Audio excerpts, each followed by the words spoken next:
All right, brother Hugh. It's just Yes, me and sir. you tonight, brother. Oh yeah. But you know what that means. What does that mean? This is how we do it. Houston, we have a problem.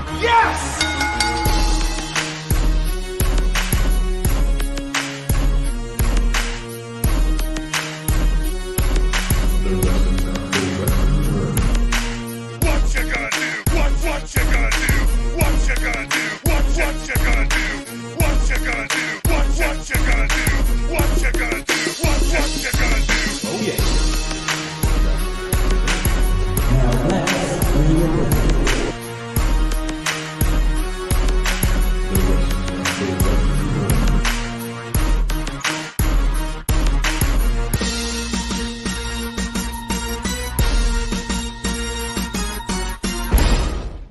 Hey. Yes, sir. Hey, Yes, sir. let's Yes, go. sir. Yes, sir. Brother Hugh.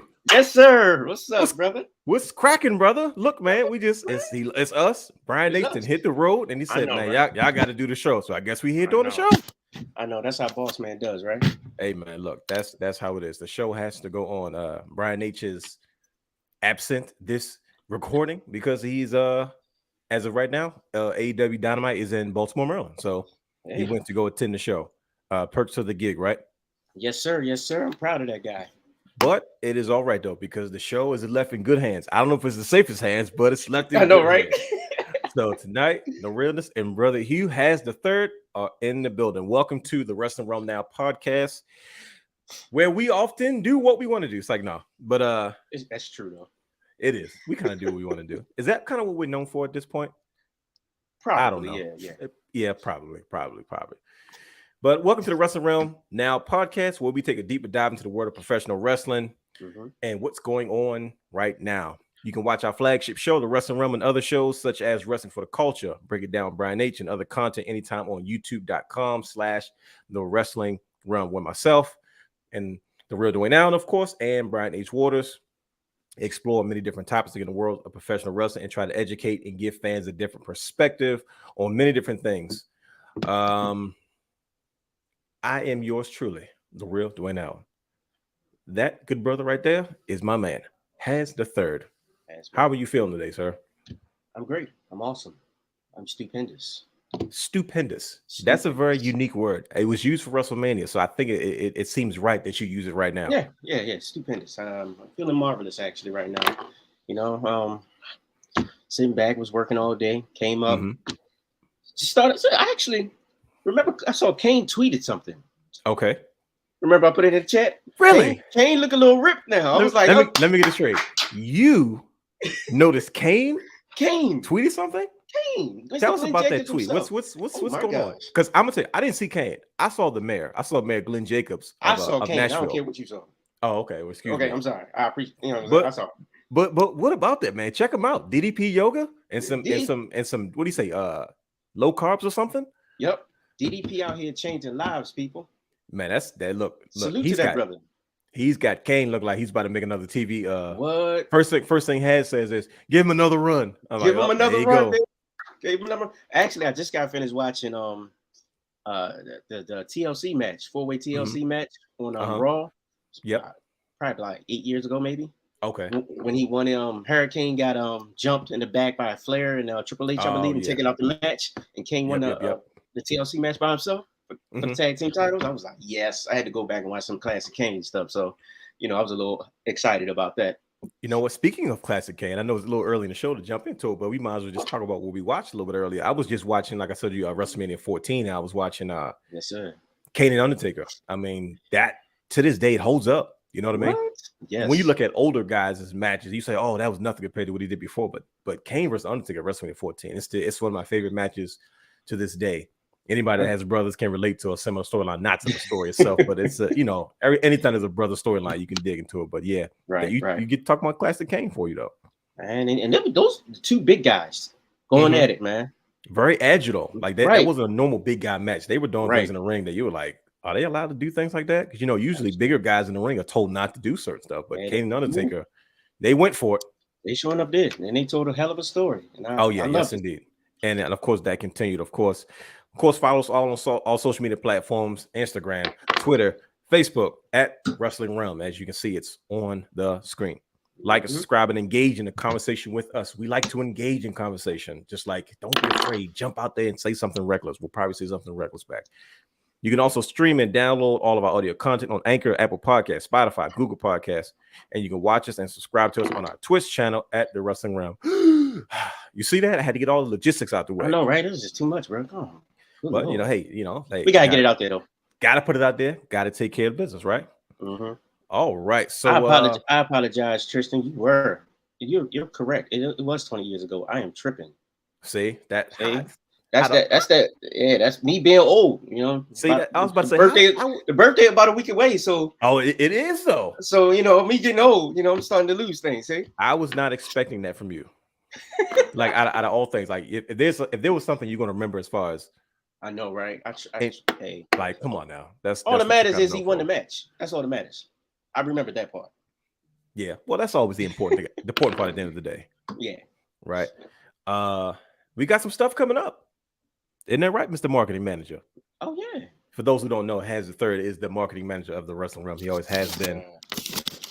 And now we got a few things coming up. So we just we're almost set to begin filming the newest season of the Wrestling Wrealm, the action show found on youtube.com/the Wrestling Wrealm. We alluded to it last week. We had a really great meeting. We got a number of different topics, a number of different things we want to jump into in regards to just trying to educate, inform, and offer a different perspective on many different. It seems to me it's always endless topics in the world of professional wrestling. Wouldn't you agree? Yes, it is. So that's going to be fun. Also, shop WrestlingWrealm.com. Right? Please go if you want to be a part of what we do. You want to support. You want to rock the brand. You can buy anything that you are looking for Wrestling Wrealm related at WrestlingWrealm.com. We have t-shirts, we got hoodies, we have mugs, we have a number of different things. We look to expand, and we're looking to try to get back into just trying to, take the brand to another level. And for those that kind of rock with what we're doing and want to be a part of it, this is your chance to do so. So there it is again, WrestlingWrealm.com. All right. Also, we would also like you to subscribe to our Patreon account. There it is. Yes. We have expanded to patreon.com/wrestling_realm. Please do not forget the underscore for all exclusive shows and bonus materials and content. What do you think about us expanding the Patreon? What's your view about it? We've never had this conversation. We've had a business conversation, but what's your take on it? What say you? Man, I love it. I love it. It's an opportunity for everybody to get to know us a little bit more. Yep. Be a little bit more personal. It's a lot of behind the scenes action going on. Once you subscribe, pay your money. That was $1. At least $1. $1. $1.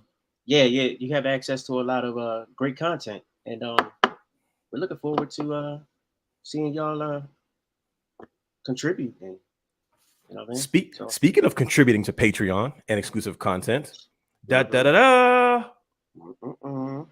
it is, ladies and gentlemen. Oh boy, the Wrestling Wrealm presents Realness Reacts. It will be a new show exclusively on Patreon. That's Brother Hugh, how long has Brian H been trying to get me to do this? Man, forever, right? Forever, right? Like I said, for most people that don't know, it started out as the Realness Report, right? It was when we were in school, it was about writing, journalism. Then after a while, began to kind of shift and change. And like I said, it was sound bites. It was just something short for Instagram, a few pictures, a few conversation. Now here we go. It's going to be a full-fledged show where myself, the real Dwayne Allen, have full control, and I can do and say and talk about whatever I want. Most likely, I will be reacting to a lot of different things.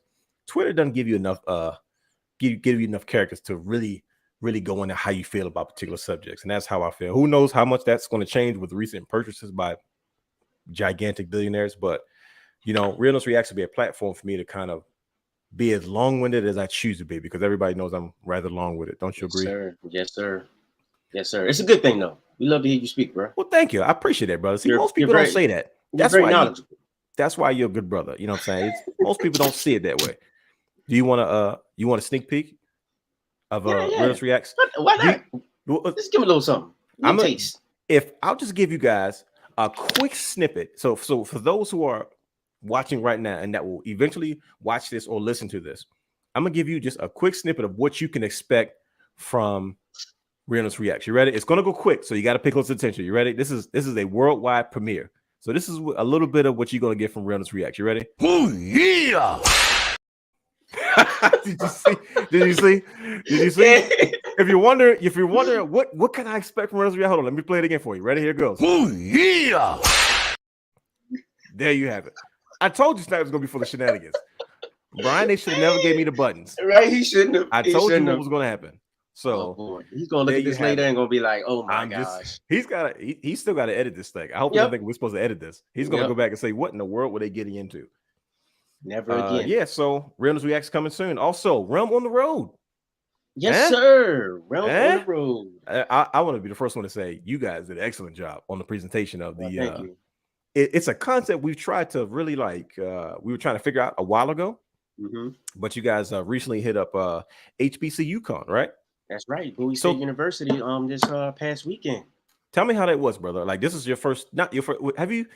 This is actually my very first one I've attended. Okay, so this is like, I think we've been to, not as a collective, but we've never really had the opportunity to document what we've done when we kind of go to these places, when we explore these areas, these many different shows that we're involved in. I think that's one of the things that we wanted to put a focus on as we kind of grow and expand the brand. Like, let's kind of give people a little bit more of an insight to what we do, what we're involved in, and just kind of, networking and kind of grow the community a little bit. So tell me how, with your experience, you and Brian H at HBC UConn. Man, it was a lovely experience. It was a lot of love. It was like a family picnic, family reunion. Once again, all of the Black wrestling community was there. Black wrestling, shout out to them, and Doc, Corey, But it was a pleasure to actually go and have the time to actually like just be behind the scenes and experience everything. Being that this is my first go around, actually like being there physically. Right. It was great. I mean, Brian went up there, did his thing as a panelist. A lot of great discussion as far as AEW, 20-year anniversaries, and Doc in general. Yes, a lot of just different people coming together. It was great to just hear good wrestling dialogue. As a collective unit, everybody, there was no arguments, there was no this back and forth, this and that. It was just great wrestling dialogue, and it was a great thing to capture. Yeah, definitely shout out to Dr. D and Dr. D's Wrestling Showcase, always providing opportunities for us to be on panels and have these discussions, and also being a representation of color. So that's always, and we can be stereotyped a lot of times, and people look at us and they don't assume we're the wrestling fans. Guys like Dr. D is an OG to me. You know what I mean? He's one of the guys that when I first jumped into it, man, he always showed us the rope. Same thing with Corey, my guy, Corey Saunders. These guys were doing it before it was good. People talk about us, right? But they were doing it before we were doing it. I mean, Doc was doing interviews before there was platform to even put interviews anywhere. You know what I mean? That is true. That is true. So I believe in giving, guys their flowers, while they're here. So definitely shout out to Dr. D, definitely shout out to Corey, and also the rest of the panelists who did an excellent job, as well as our own Brian H. Waters at HBC UConn. I think Brian got tired of me. I was all in his face with the camera. I saw. If anybody doesn't know Has the Third, Hazmat Photography has got to be one of the most up and coming photography franchises in the area, right? Especially in the DMV, because he's well traveled. And you've done, like, there's no denying you have what they can call the business an eye for the camera. My professor told me you have to have an eye for the camera. And you have the eye. Like, all your candid shots tell stories. That's not easy to do.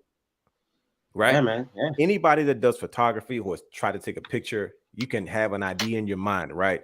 And then when you try to take the picture or you try to display it a certain way, it doesn't always come out the way it does. But I think it's almost effortless. Like, we just did business the other day, and I'm just like, oh yeah, he wasn't even trying. Like, because we were sitting there having a conversation, and you just happened to be hit here, hit there, and I got him. I was like, oh yeah, this gets my point across. Yeah, I just put up, I got them on deck waiting for post, but as soon as people see my face and in that type set, I'm like, man, there he is, Hazmat in the building. So shout out to you, brother, in photography. Thank you, sir. I appreciate you. those make all my best pictures are candid photos. Like if I try to pose it up like this, I know, right? like all my every time I look cool is because it's a candid photo. So I can catch you off guard, that's for sure. no, that's that you do. Yeah. So, but the Wrealm is back on the road. Like I said, this is something we're trying to expand on. We got a few things coming up that we're looking to take part in. You got BlurredCon, Invictus Pro Wrestling coming up, Black WrestleFest, Jobber Slam, just to name a few. These are a lot of the different things that we're definitely trying to dive into. And I think the only thing that I was kind of taken aback with, it was so short. I was like, I thought I was going to see a little bit more, but you know, that's okay. It wasn't long. Yeah, you're gonna give Brian a quick, a swift kick in the tail, and like, bro, come on, you got to step it up. We got to give the people what they want. And then what he always tell me, you got to give the people what they want. Give them what they want, baby. So yeah, I think that's it. I think we took care of all the X's and O's. It's time to get into the nuts and bolts of tonight's show. Yes, sir. For those that don't know, if you didn't read the caption, tonight's show is called Wrestlemania Backlash, Run It Back? ? We'll also get into a number of different types of professional wrestling, and I know we're good on time, so let's just jump right into it. But let me ask you first and foremost, what did you get into this week? What did you watch? Old, new, current, non-current? Well, like I said earlier, I was just watching a bunch of old Kane stuff. Another one of my favorite was SmackDown episodes is when remember the episode when DX was out just causing trouble as usual. Stone Cold, it was after Stone Cold trapped everybody, bear trap, the net, the ceiling fell on X-Pac. That was gold. Yeah, that was gold. DX took out the Rock and Kane earlier that night. I remember when I was a kid watching that. I was in the basement, the big box TV sitting on the floor, and he said the big box TV. The big box TV. Sure, make us all feel old. Man. And my brother and I, we were sitting downstairs, we was watching it, and the glass broke. They came out, they talked, whatever. DX is in the ring. Next thing you know, the net drop. He's jumping him. The pyro goes off. I go off. I was like, he's back. Right. He's back. You know, Kane came out, and the next thing you know, Rock coming down there. I was like, oh my gosh. We was just balling, just running up and down the basement, just going crazy, man. It's just those moments again, which we always talk about, man. It was a lovely. It's nothing like it, brother. It's nothing like it, bro. You took me back to that space and time. Just you describing it. Like that's a real feeling. Like that's part of the reason we can kind of we can take and adapt to what we used to like as kids, and we can do it now as adults. You know what I mean? Right. It's almost like we're always it's almost like we're wrestlers ourselves. You know, wrestlers are always, when it's time to hang it up, or when they first fall in love with the business in whatever capacity, and then they have to find a way to keep loving the business, because if you're in it long enough, you'll find enough reasons to not love it. But being able to recapture that love over and over, even if it's just for a short moment, like you just had the memory, man. That's one of the things you'll never be able to take away from a legitimate wrestling fan. Right. What about you, Realness? Yeah, I watch Raw. It's only Wednesday, so we still have SmackDown. Right. And I watched a few things. You know what I mean? I kept those. I try to watch some classic stuff. Like I said, I was just watching WrestleMania 14. I was watching something else before this week. I can't remember what it was. I'll save that. I watched what else did I watch? I don't know. I can't keep up. But I pretty much watched Raw. Right. I watched a bunch of wrestling this week, but that was pretty much what I got into. Like I said, my head was wrapped around trying to get the rest of this stuff done. But yeah, that was that's what I got into. So okay. I'm actually my fault, man. Jericho just won the title. Remember, I was actually just watching. I was watching down Jericho versus Shawn Michaels in the Last Man Standing match in UK on Raw. So Jericho just won the title, or retained the title, knocked Shawn Michaels out. Another great classic right there, man. Right. Another one. And all of this stuff was on Raw. Right. On regular cable TV. You know what I'm saying? So like back in the day, we used to get all of this greatness right there on TV Monday and I think at that time Thursday nights. Right. Yep. Man, there's nothing like it back in the day. Speaking of back in the day. Yes, sir. Speaking of back in the day, WrestleMania Backlash, right? Mm-hmm. Relatively new concept, but it's kind of playing off an old concept, right? Uh-huh. But that's what we get into tonight. We're getting WrestleMania Backlash. Good idea, bad idea. Don't answer it just yet. Just think about it. But that's pretty much what we're going to get into. But we're going to tackle a few more things that's happening in the world of professional wrestling recently. That hold on.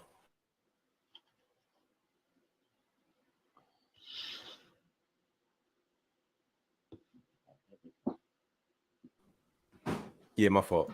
Let's dig into a few things that went down this week. Did you watch NXT Spring Breaking? I saw some of it.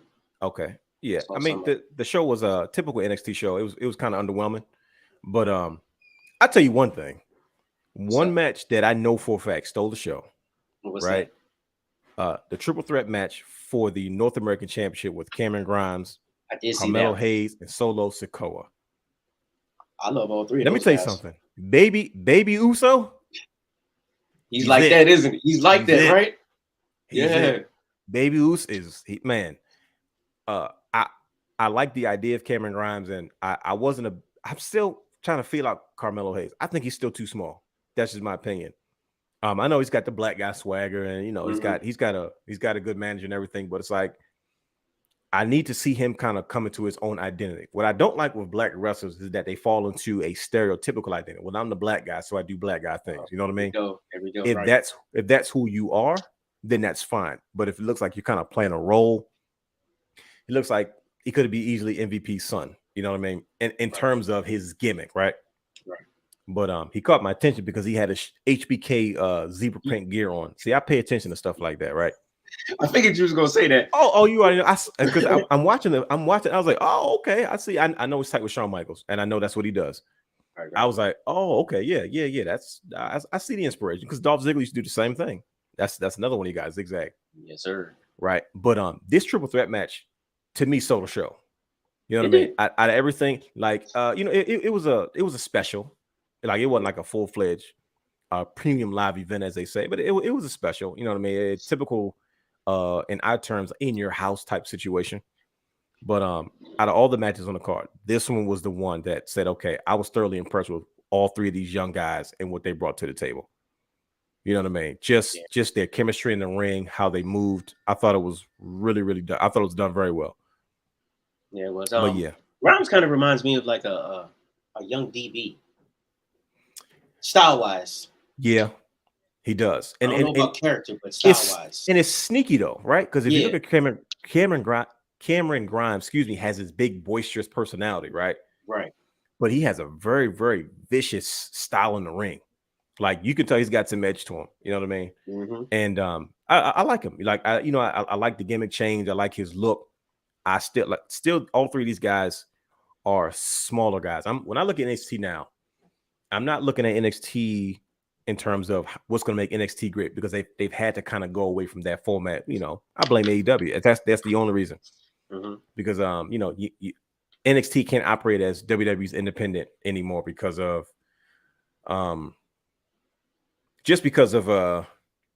it's just they had to go back to developing their own stars versus kind of capitalizing on making a third brand. Right. So sometimes with these smaller performers and no cruiserweight division, and you never know how they book. WWE wants to go in a direction with their United States champion or the Intercontinental champion. You never know these things. So I get nervous for those guys, but I mean, if I'm living in the moment, man, these guys definitely showed. If I wasn't paying attention before enough I was Solo Sikoa. He's been my guy since day one, but Carmelo Hayes and Cameron Grimes, both tremendous talent, but they definitely have my attention now. Speaking of NXT, Roderick Strong requests his release. Right? I mean, we knew it was coming. We had a feeling it was coming, but I say this to you because quickly we can dive into the obvious. Mm-hmm. Is he or is he not undisputed elite bound? Oh yeah, absolutely. It's obvious at this point, isn't it? Absolutely, yeah. Like once all they made all the cuts. We were talking about this in the group text, in the Brotherhood group text. When they began to explain that a lot of those NXT talents got cut because they didn't sign new contracts. So when Malcolm Bivens, known as real name Stokely Hathaway, or his independent ring name, you know, he got released because he wouldn't sign a new contract, and then it seemed like Roderick Strong might have been shocked that he probably assumed he was going to get released too. I mean, they already got rid of, you know, the rest of the Diamond Mine. Like that didn't even work. I knew that wasn't going to work. Yeah, that was Diamond Mine was like, it was forced. Like it wasn't it. Like Roderick Strong as the leader of a faction just didn't even make sense. That's just not who he is. No. Now I think Roderick Strong has come a long way as far as his personality. I think the WWE was great for him versus how he was before. He was really Dean Malenko-ish back in the day. Yeah, you know what I mean? But I think they want to keep him around to be the next kind of Cesaro, you know, kind of a quality utility guy that can put on a great match regardless of the situation. Right. And I think he just wants more for himself, and I wouldn't trust it either. I don't blame him. You know what I mean? AEW fits guys like him better. You know what I mean? Right. But it's obvious. So you have the Elite, right? Mm-hmm. And then you have Undisputed Era, and they come together to make this super faction in AEW called. Because you know, there were rumors about the new name for the Undisputed Era, like the Paragon and all the stuff that was going around. Mm-hmm. You know, but then they kind of found themselves with the Super Clique with the Young Bucks and Adam Cole kind of merging with Red Dragon and Kyle O'Reilly and Bobby Fish, and they said, let's just bring them together. And they just kind of merged two previous factions to become Undisputed Elite. I'm intrigued. I'm not gonna lie to you. I say, oh, this is interesting. I kind of like it. Yeah, I kind of like it. I'm not gonna lie. I think it's smooth. I think it's real slick.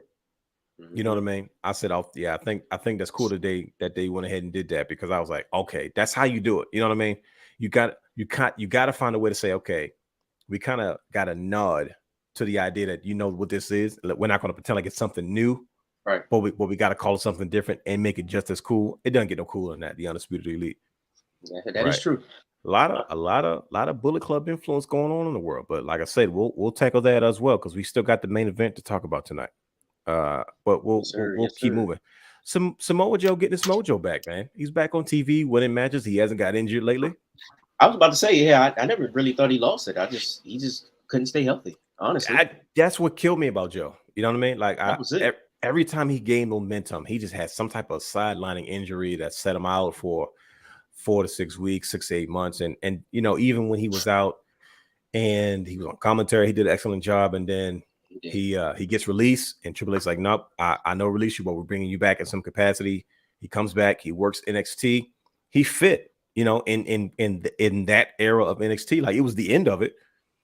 But for him to be able to work with young talent, him and Killer Kross had a crazy match in the last night of what we knew as NXT before things would change to 2.0. He gets injured then, right?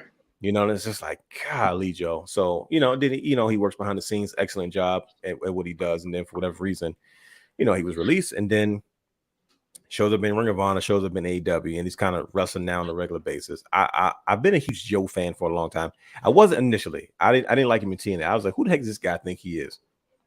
But yeah, I've always liked him in ROH, but not really TNA. TNA, I didn't like it, and it wasn't nobody. They didn't do anything wrong. Like everything how they booked him was correct outside of him losing to Kurt Angle in that first match. But I enjoyed Joe. Joe was a guy I had high hopes for when he showed up in WWE, and he has recently said that he was content with his run, which I respect. You know what I mean? And I, you know, he's the kind of guy, he understands it's a business. He's not the kind of guy, and he's older. You know what I mean? He doesn't want to burn any bridges, because there's no doubt in my mind at some point he's going to get a phone call to come back to do something once he decides to step away from in-ring competition. But I'm happy to see him as you know, kind of a workhorse, kind of working young guys, you know, Ring of Honor television champion, whatever the heck that means. Right. Exactly. Actually, AEW needed somebody like him, honestly. Do tell. Explain. Yeah, I mean, like you said, they kind of have like that veteran feel to them. They kind of put some guys over, work with some of the younger guys in the ring, kind of show them the ropes. He's good on the mic, great in the ring. He just has to stay healthy. That's the major thing right there. Throw that ROH title on him. Yeah. Bring some significance to the title. Mm-hmm. That's another maybe 20-30 minutes of TV time that you can take up, you know? Yeah. I mean, that's one of the things I've always had the biggest gripe I've had with AEW, and it hasn't just been AEW. It's been TNA back in the day too. It's the lack of dance partners, right? I appreciate the working with new talent, but at some point, the talent has to be exciting on both ends. Absolutely. Right. When we saw the Radicals show up in the WWF, right? Yep. And Jim Ross often talks about why the fans were so excited about it, because these were guys that didn't have legitimate main event runs in WCW. They were just familiar faces. Everybody knew they were from the other side.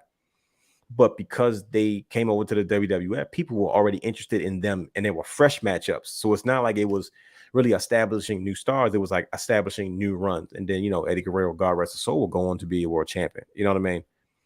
And, and out of respect for everybody, I'm not going to mention the other guy who turned to be a world champion. Right. Damien Lico had a long career and ended up working for the WWE. You know what I mean? And those are all the workhorses from WCW.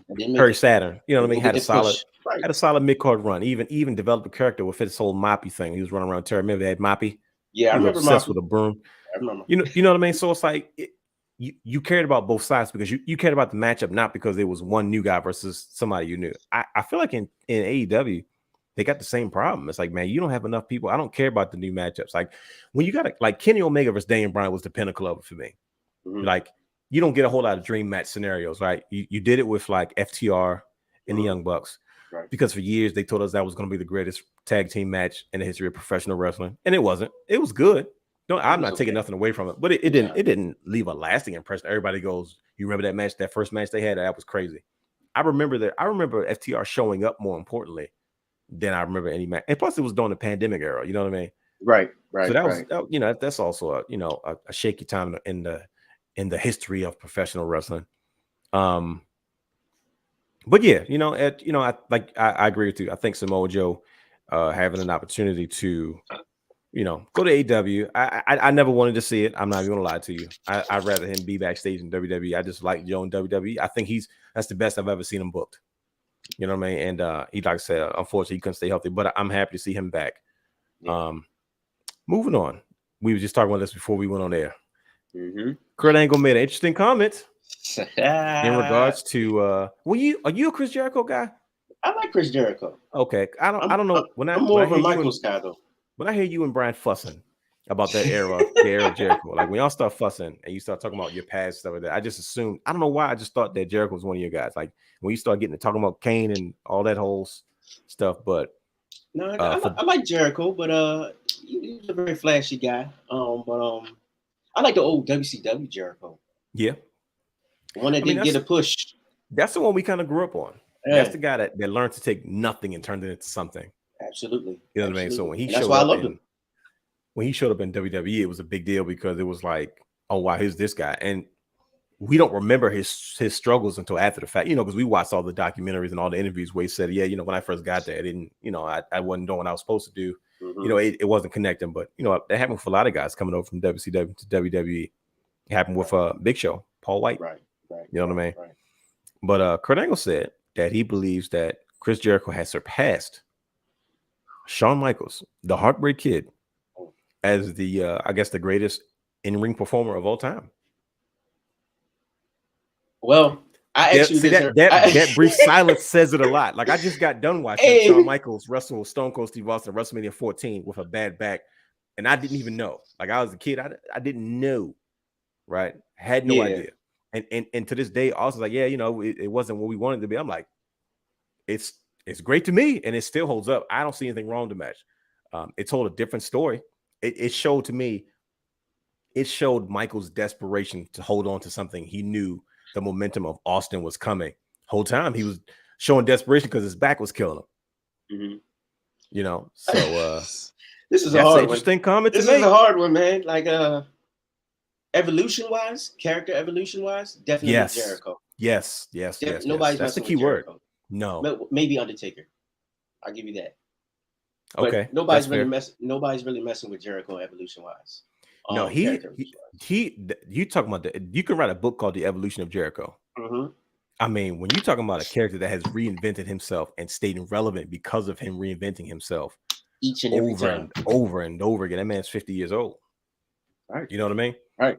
And he's still at the top of his game because of just he's playing chess. Like he probably wouldn't be at the top of his game in WWE. He would be, working with young talent, especially someone of his age, but he played his cards right. He was a part of a new company that's made waves, and he was their first champion. He'll always be in their history book. He always will take his place as the first champion of a new company, and like it's always important to be the first. You know, everybody talks about Cody's return is such a big deal because that's the first big name to jump from AEW to WWE, and it's always important to be the first. You always remember the first one, right. You know what I mean? So Jericho is doing phenomenal work, and there's no way in the world that man is 50 years old performing at the level that he's performing at, and at a high level, which is really, really good. Right. I would never take away the anything from Chris Jericho and his greatness, but I'm not agreeing with Angle on that one. I understand where he's coming from, but it's just like, nah. See, my first question, like my fault. My first question was like, on what grounds? Like, is it all around? Is it charisma wise? I didn't listen to the whole interview. I'm gonna go back and figure it out. But let me ask you this: is there any way outside of the evolution of Jericho where you feel like he edges Shawn Michaels as the greatest in anything in particular? Like we talked about the evolution of Jericho. Like I don't think there's anybody, like you said, outside of Taker. There's not too many people that can say they have been able to reinvent themselves as many times and stay relevant to Jericho. That's one thing we'll give him, right? Is there anything else that he has done, that you can say? I would say maybe this is still very close, but maybe promo skills. Maybe. Okay, sure. Mic work. And the only other thing would be technical wrestling. Submission technical wrestling. Maybe, but still, it's a toss up. Like Shawn Michaels was a total package for the longest time, man. Yeah, he was. Only thing he wasn't was 6'8". Yeah, you know what I mean. Yeah, like, and HBK and Jericho pretty much patterned a lot of stuff that he did in his early years after Shawn Michaels. Right. Yeah, so just off of that, it's like the Kobe Bryant, Michael Jordan conversation. Sure. Yeah. Well, for me, of course, I'm always going to go with Michael Jordan because Kobe Bryant based his game off of Michael Jordan. You see what I'm saying? That's true. Like and that's a great analogy because I've heard people say like Scottie Pippen will say Kobe Bryant was way more skilled than Michael Jordan. Mm-hmm. And I still, as much as I think Michael Jordan is the greatest, I agree with Scottie Pippen because if you look at the context and what he's saying he's skilled, Kobe was way more silkier than MJ. MJ could just do whatever he wanted. He was dominant. Right. There's a lot of stuff that he didn't have to do because whatever he did was good enough to get the job done. Versus Kobe, you can tell he was way more methodical. You can tell his skill set he worked on certain things a little bit to a T. And you just saw it. Always thinking, yeah. You saw it in the fluidity of the game. Michael Jordan was always just trying to kill somebody. You know what I mean? So it's like that two different levels of dominance, but you don't take away one from the other. But at the end of the day, the one that comes prior always kind of edges the one that came after. It's like, so Kurt, listen, if you want to come on the show and discuss with us, by all means, brother, we welcome you. Come holler at us. Absolutely. But yeah, that's a tough one, man. Yeah, I'm gonna be thinking about that one for a while now. I was thinking about it, and I was like, I respect Jericho enough. We might have to. That might be something we have to explore. Like we might have to do it like a legit analysis. Like let's break down both of these. Like I respect Jericho enough to have this conversation in the first place. Oh, absolutely. Because certain people, if let me somebody stupid, not really dumb. If Psycho Sid said he's the greatest big man of all time, I'm not having that conversation. Even if I'm not having a conversation in the first place. There's nothing to debate. There's nothing to discuss. That's just somebody's opinion. I respect. Okay, have your opinion, right? You got to qualify to have certain conversations about you, right? Jericho at 50 has done enough. Why say, you know what, Y2J, I respect you enough to say I'll even visit that conversation. Let's look at it. We can pull some strings here, pull some strings there, figure it out. But I respect him enough to say you deserve to have that conversation. You know what I mean? Right. So, but like I said, Chris Jericho, unbelievable talent. Shawn Michaels speaks for himself. Yeah, absolutely. The showmanship, it was there. No doubt. The Briscoes. Yeah. Oh yeah. I still love Shawn Michaels. I still want to meet him. If I meet him, I don't know how I'm going to act. To be honest with you, I can't promise you. You gonna like cry? I don't know. I don't think I'm gonna cry, but I might giggle. Like yo, it's like Shawn Michaels, yo. Like it's like for real. Like I'm grown. I might be like son, okay. Nigga, like bro, like what are you doing? Like chill out. She's like nah, bro. Y'all see the performance people get to work with him every day. Like this is my first time meeting Shawn Michaels, Sting, all of them. Just The Rock, just I can't make you get on early and get it. That little kid inside of me might come out. They're oh like, my yo, you're a little too gosh. big to be acting like that. Like, what's up with Right. that? Your shoulders are out here. You act like this. Ooh, Shawn Michaels. But hey, sue me. Who cares? Right. Two guys that we have a lot of history with, the Briscoes, back in Impact Wrestling. I like it. Listen to me. Like I said, when we cut our teeth in our Ring of Honor days, right? The Briscoes were staples. Yes, they were. They were always available. Always. They were working almost every show. I don't think we've ever went to a Ring of Honor show and they weren't on the card. Absolutely. In some way, shape, or form, even when they were having singles runs. Right. Yeah. Which I thought was probably some of my favorite runs that the Briscoes had. They were a phenomenal tag team. You know what I mean? That was kind of globally renowned, that was not on any mainstream platform. You know what I mean? Lots of history, lots of titles. And when Ring of Honor, and they were staples, they were Ring of Honor staples, they were Ring of Honor OGs. So when they watched a lot of good wrestling come and go. Like imagine you're the Briscoes and all the talent that showed up in Ring of Honor after you and then left and went elsewhere before you and became global superstars. You know what I mean? Right. So when Ring of Honor finally shut down, I know a lot of people were concerned, like, well, what's going to happen with the Briscoes? And they were kind of like, AEW said they scared to sign us. They're not going to sign guys like us. They're too nervous to. I was about to say, do you think they're ever going to make it to AEW? I don't think they need to, because by them being in Impact Wrestling has always been considered the island of misfit toys when it comes to professional wrestling, right? Island of misfit toys, yeah. And it's like, because they say, I remember Brian Myers was talking. He said, it's not a promotion where you just have all young guys, or it's not a promotion where you just got all older guys trying to have another run. He's like, it's this awkward mix of both, right? Where it's not too much of this or not too much of that. And it's like, man, they fit in so well there, right? I think the Briscoes is an established name in it, and I think just their presentation, who they are, them boys, good people. I just said, man, it just makes sense. So they instantly uplifted that tag division over there. I mean, easy, because you got new dance partners, right? You got new dance partners. So I was definitely happy. I had to put that on the run sheet today. I said, oh yeah, we got to talk about our guys, the Briscoes. It was crazy. That was like the first time in forever that I've watched Impact Wrestling, and then I heard that music. I was like, oh my gosh, them boys, they came out. What? Let's go. I love the idea, man. I just think they fit in so well in that style of wrestling. Sometimes smaller is better. You know what I mean? It is, yeah. And I think you can still put on a quality wrestling show and a quality wrestling product, even in small settings. So, I mean, all of our favorites that we enjoy came from those small settings at some point. So it's like, good for the Briscoes. Speaking of Impact Wrestling, yes, this is something that's we got to dive into. Now, I know Brian H wanted to have a further discussion in regards to New Japan Pro Wrestling, but we talked earlier in the show about Roderick Strong and Undisputed Elite and the influence of the Bullet Club.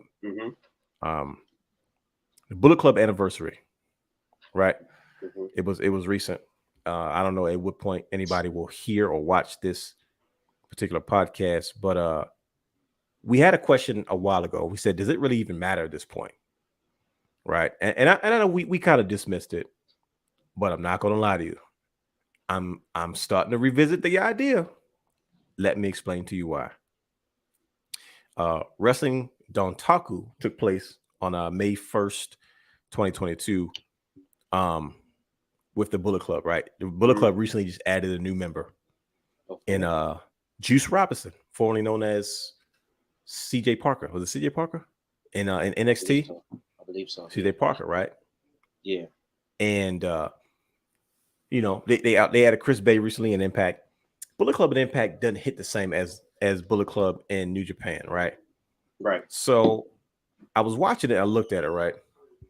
And I was noticing, I said, yo, this version of the Bullet Club doesn't look bad. Right? You got 3 original members.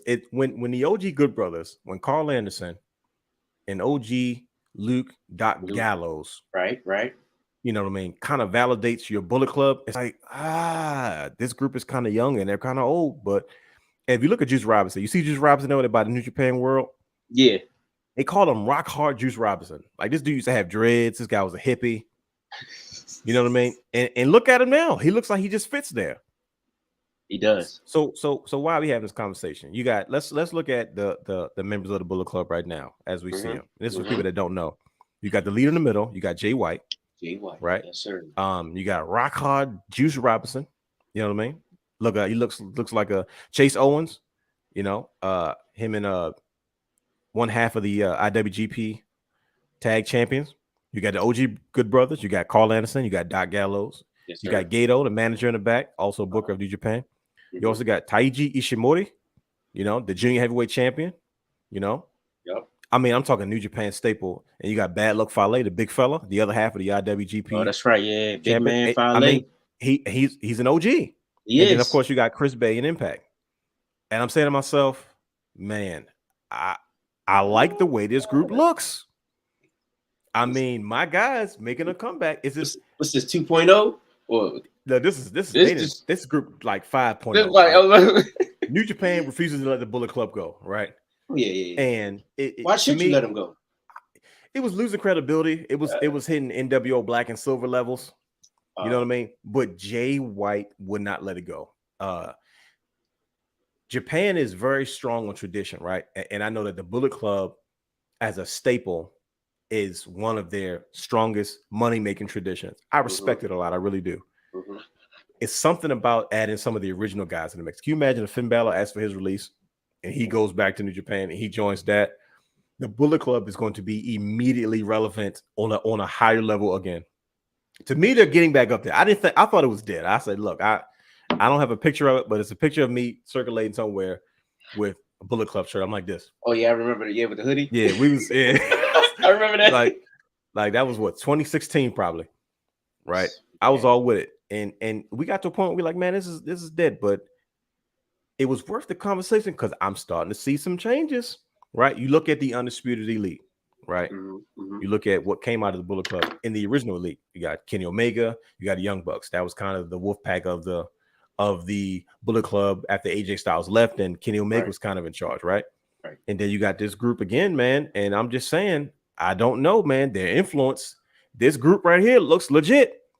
Carl Anderson came out on Wrestling Dontaku and he cut a promo pretty much saying the Bullet Club is back. And it's just something about the OG Good Brothers that just add legitimacy to the group again. I'm kind of excited then. Yeah, I'm going to have to check this out. They got me itchy. And Juice Robinson, I'm trying to tell you, I say, yo, he looks like $1 million right now. That style of who he is kind of looks like this is probably who he should be. We know he was talented. We know what he can do in the ring, right? But he never had anything that could stick.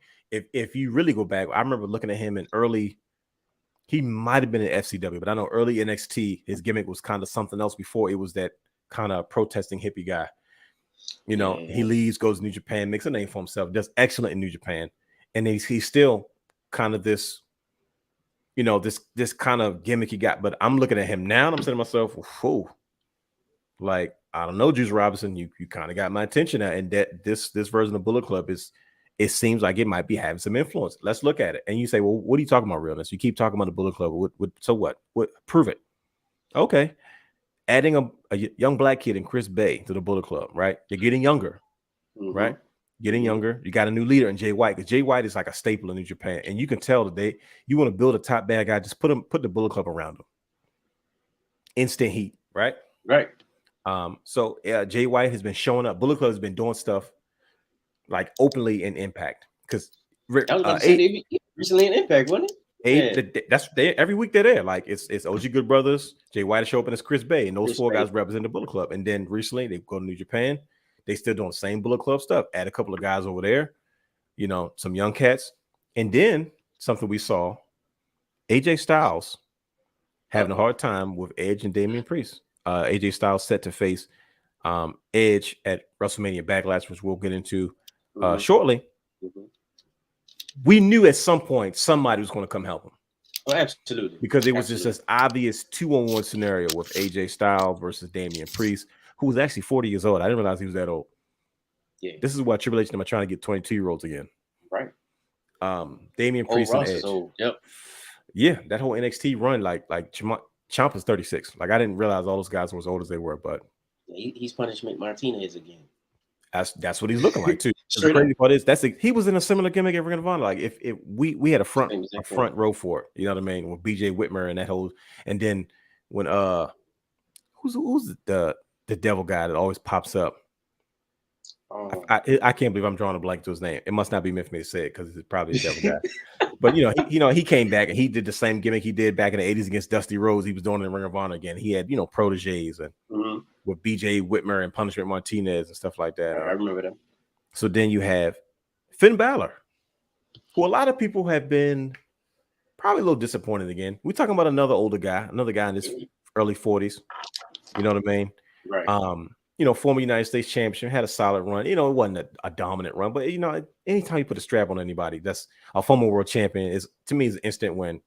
Working with younger talent, he comes out to help AJ Styles, right? AJ Styles and Finn Balor had a match a couple years ago because of I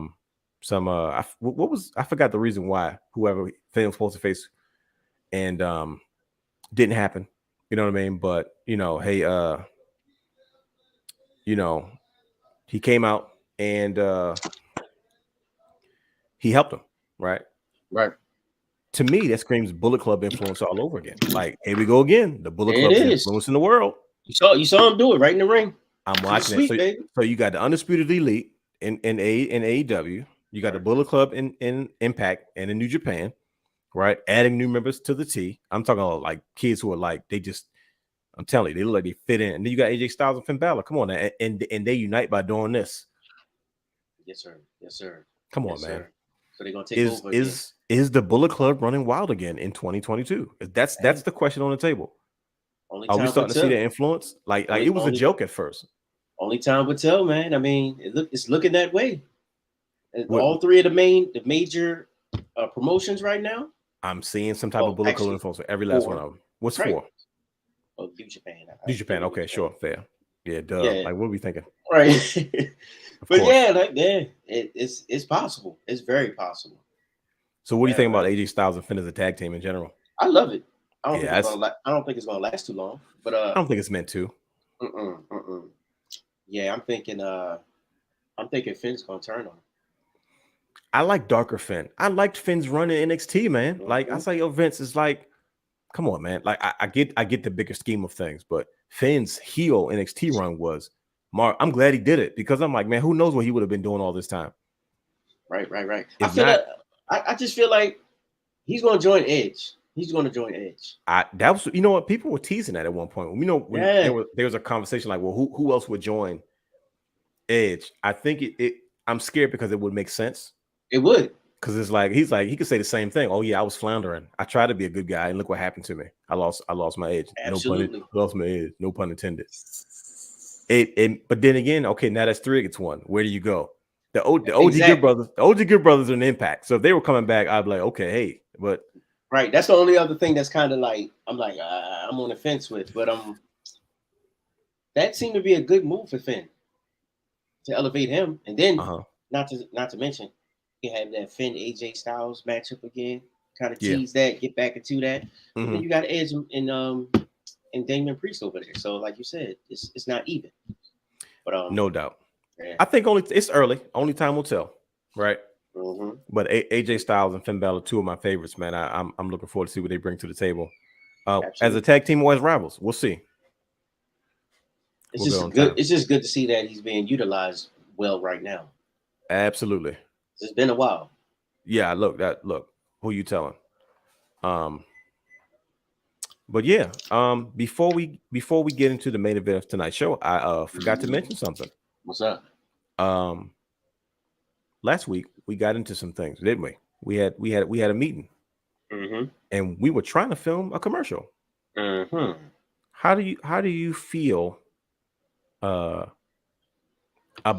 the attempts that we made and try to shooting our first ad and commercial? We were trying to get some content and stuff situated for Wrestling Wrealm Now podcast, and it didn't quite go as planned. Now, did it? It didn't.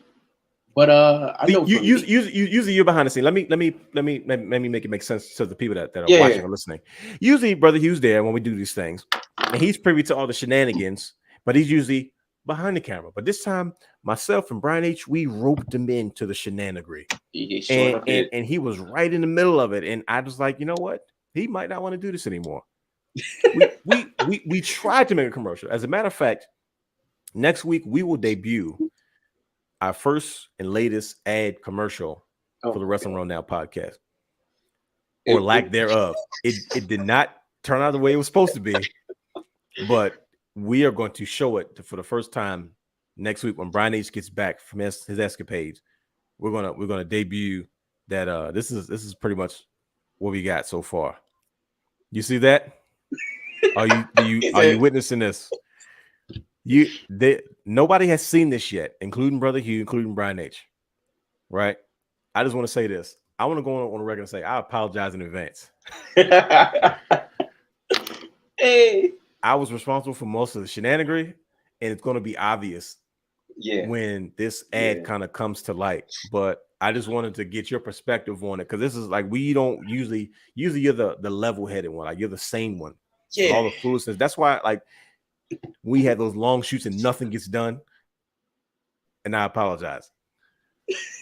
So, like, what's your take on it? Because you've never had to be on the other side of it. No, it was different. It was different. I thought I would be able to just jump right in there and just kind of fit right in, but it was different in front of the camera. Chemistry was still there, I believe. It was just a different feel. I kind of liked it, but we'll see. We'll see. Next week. Wait till you see the ad, though. Like, when you go, like, bro, it was fun. It was fun. I loved it. I had the time of my life. That's for sure. But where do you see our commercial? Where do you see the ad? I don't know if it's going to get flagged or what, but it might. I'm nervous. I'm like, I hope this doesn't get taken down. But we're going to debut that commercial, that ad. It's the best I could put together for what happened. I'm sorry. The reason ain't nothing got done, most likely it was me. I'll take that, so. But yeah, let's get into tonight's main event. This is what we came here. This is what the folks wanted to hear about. We are going to preview WrestleMania Backlash. Now, we're in the middle of it, and we have a card set, but this is before Friday Night SmackDown when we are actually recording this. So we don't quite know exactly what else will be added to this card. But we're going to go with the preview that they have put out so far on WWE.com, and we can just look at it from there. Does that sound fair? Yes, sir. Okay, so we have the concept of WrestleMania rematch show for the most part. Good idea or bad idea? I think it's lazy. Really? Yeah. I get it. It's Backlash, WrestleMania Backlash. It makes sense. But as far as storytelling wise, I think you can do better. Like, I think this is a You think? I lost you. Lost you on the mic. Take your time. I pressed it by mistake. My fault. Oh, you good? Yep. No, I think it's a lazy pay-per-view booking wise. Okay. It just seemed like it was just thrown together. There's no like sense behind it. Yeah, certain matches. I get it. Cody, Seth, yes. Charlotte, Rousey, yes, I get it. But other than that, there's no belts on the line. There's no storyline for the tag title. Charlotte and Ronda is for the SmackDown Championship. Oh yeah, you did. Yep. Yeah. Well, let's look at it though. Let's look at the history of the original Backlash. Right, it debuted in 1999. Right, yes, sir. Where the main event was Austin vs. Rock with Shane as the guest referee. Shane McMahon's got to be the worst all-time guest referee in the history of guest referees. If there was one guy you didn't want to match, it's so bad that even on the video games. Right. Even though they got the fast count on the video games, the tab is like 1, 2, 3. Right. That's got Shane McMahon written all over it. Yep. And then of course the following year in 2000 Backlash, the main event was Triple H vs. The Rock. And guess who was the guest referee once again? Shane McMahon. Shane O'Mac. So it started in 1999, and then it became WrestleMania Backlash in 21. Now that was kind of trying to come out of the era of the pandemic era of professional wrestling. We're talking Thunderdome, we're talking closed arenas, we're talking very few fans in the crowd. Does it affect how you look at it, knowing that it kind of was birthed during a difficult period? You know what I mean? Does that make a difference for you, or do you still feel like, nope, they're still lazy, they don't have to do this?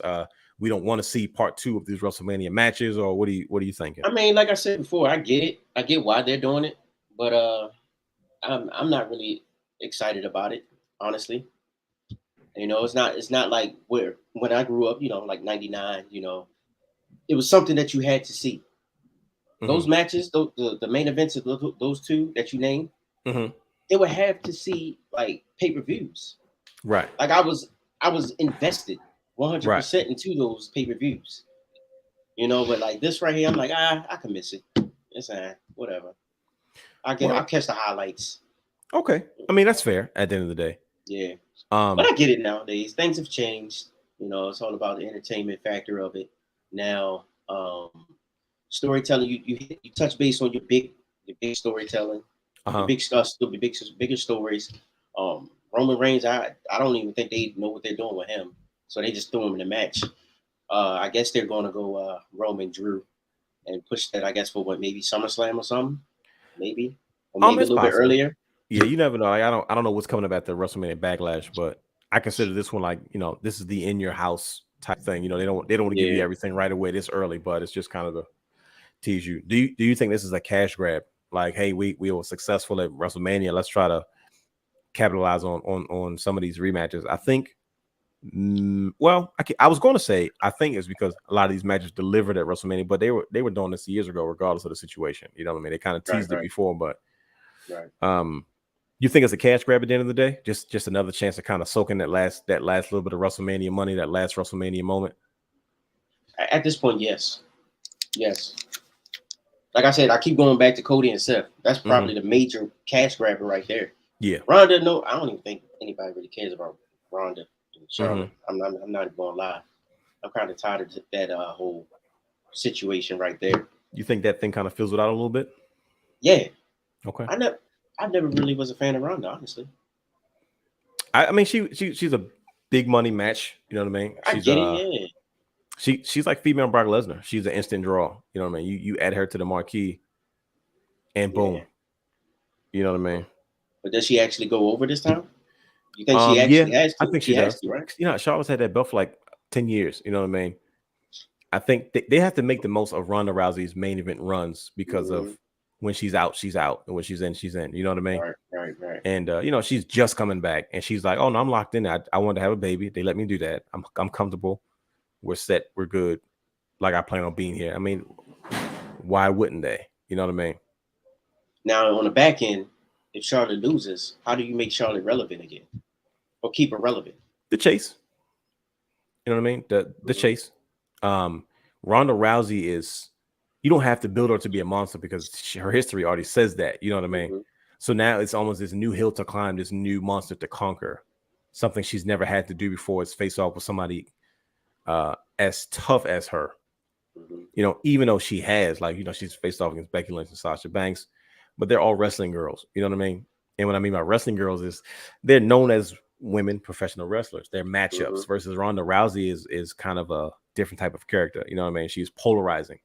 You know, like I said, she has a Brock Lesnar effect. I mean, she is the version of him for their side of the fence. You know, like you come big sports name, big crossover name. Anytime she's involved in anything, it just adds that much more views and eyes to the product. So it's just like, I think it helps Charlotte. I mean, it only adds to both their legacies. Like Ric Flair's daughter, you know what I mean? She's standing on her own now. Like Charlotte Flair versus Ronda Rousey. Like she'll always be in the upper echelon in the history of women's professional wrestling because of feuds like this. But but yeah, let's get into the match card. We don't have to dive into all these things, but you know, we'll definitely hit on a few of these. Like we so far the match card as of a Wednesday in between Monday, we haven't had Friday Night SmackDown yet. You're looking at Cody Rhodes versus Seth Rollins. You're looking at Charlotte Flair versus Ronda Rousey in an I Quit match for the SmackDown Championship. Drew McIntyre and RK Bro versus Roman Reigns and the Bloodline. And then you have AJ Styles versus Edge, Bobby Lashley versus Omos, Happy Corbin versus Madcap Moss, which we will not be talking about. Why not? Come on, man. No, I'm not. Irrelevant. Definitely not talking about those guys. It's not. There's no way I'm talking about them. Man, it's not happening. I'm not talking about Happy Corbin and Madcap Moss. Just not happening. You're right. They're not getting talked about. I don't care. Like, don't let no. I mean, and then Happy Corbin's still great though, bro. No, he's not. He's a waste of space. Even as a bad guy, like he does as a bad guy that does bad things. He bothers me. But let's go from least to Bobby Lashley versus Omos. Not really. This is not, to me. This is the building program for Omos. Yeah. This is a chance for some veterans to kind of work with this younger guy because he has a lot of potential to be one of the big, huge monsters of WWE history. He does. Only time will tell. That's not guaranteed, Mm-hmm. but at least he's like I said, he's surrounded by vets. You got Bobby Lashley, you got MVP. And he has the backing of the Undertaker. The Undertaker, like, and that's another thing. Like Undertaker's like, no, you got something. Like when Undertaker gives you that stamp of approval, you like that buys you an extra couple of years to try to figure it out. Yeah. I think he has something. He's big. He has a menacing look. He has a very monstrous voice, and he's young. Like he's not. He's been wrestling for 20 years. You know what I mean? Mm-hmm. See, he has a long way to go, but what he does, how he works for him. Like he don't have to do much. You know what I mean? He just has to perform when it matters. Right. So I don't want to dig too deep into that because we kind of understand what that is. When you get older, every match isn't meant to be a blockbuster. Every match is sometimes meant just to be another. It serves a certain purpose. Another chapter in that particular story as we move forward. They're trying to establish Bobby as his big baby face. So what do? We put him in a ring with the big bad wolf and his former friend, right? Mm-hmm. So we're looking at Edge versus AJ Styles. We had a stipulation on Monday Night Raw where when AJ Styles beats Damian Priest, he could no longer be ringside with Edge at WrestleMania Backlash. What did you think of AJ Styles and Edge's match at WrestleMania? Let's start there first. I was expecting more. It was okay for what it was, honestly. But just knowing two wrestlers or two entertainers of that caliber, I was stoked. You remember we were talking about it like crazy. Yeah, I was stoked when they first announced that match, and I was just like, man, this is gonna be great. But to me, it just didn't really live up to the hype for me. AJ Styles, to me, this is my guy. He's striking out at WrestleMania matches. You know what I mean? Like these matches that are supposed to be better than what they are. I think they just, in my mind, I think they told the wrong story. You know what I mean? I felt the same way when Edge faced Randy Orton at WrestleMania, whatever it was, when they were in the PC, smack dab in the, like, that was got to be the roughest one ever. And they had that I think it was a last man standing match. It was last man standing, I believe. Yeah. You know, it was, and it was good for what it was. It just, I think it would have been, of course, it would have been phenomenal if that was in the middle of all those fans. They did what they could. I think they had too many methodical, like Edge is an actor now, right? And he's a method actor. So when he plays these roles, he kind of drags and he turns up the in-ring psychology, which is what all the OGs pride themselves on, understanding the psychology in the ring.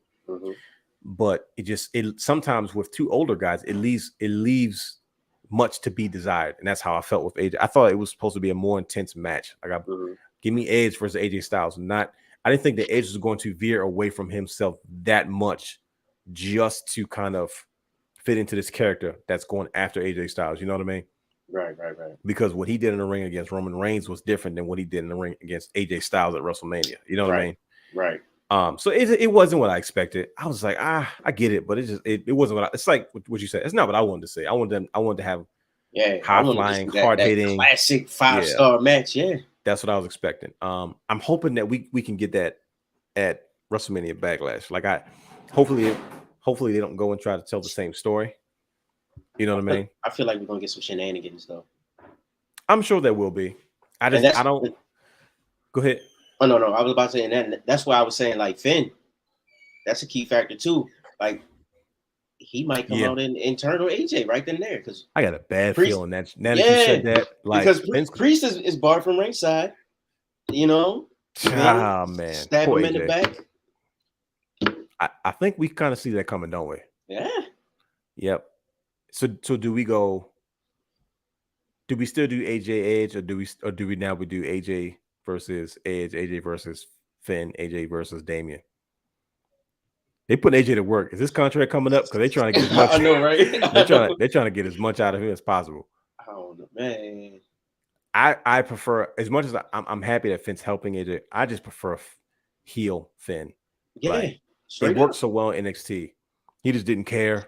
He was raw. I say that I think this is kind of what we're looking for. Bring the Prince back, yeah. Yeah, I mean that's what it was at the end of the day. Yeah. we talked about Charlotte Flair and Ronda Rousey, right? So I don't think we need to dive into that too much more. We kind of went into that. Cody Rhodes, Seth Rollins. I'm talking polar opposites. We're talking Batman and Joker.